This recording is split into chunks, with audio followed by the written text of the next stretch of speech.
በጠዋት መጥቶ ሄደ ለማለት በግዕዝ ምን እንላለን? በጠዋት ማለት በጽባህ እንላለን።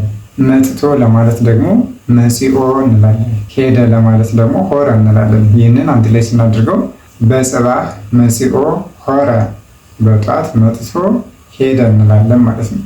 በምሽት መጥቶ ሄደ ማለት ከፈለግን ደግሞ በምሽት ለማለት ምሴት ስንል ምሽት ማለት ነው። በምሴት ስንል በምሽት ይሆናል ማለት ነው። መጥቶ ለማለት መጀመሪያ ያልነውን መጺኦ እንጠቀማለን ማለት ነው። ሄደ ለማለት ደግሞ ሆረ።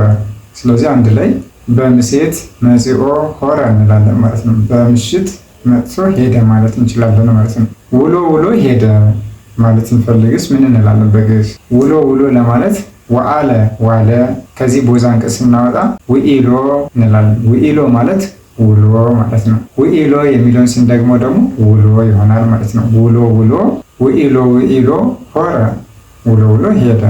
ውሎ ውሎ መጣ ለማለት በግዕዝ ምን እንላለን? የዚህን መልስ እናንተ ኮሜንት ላይ ጻፉ።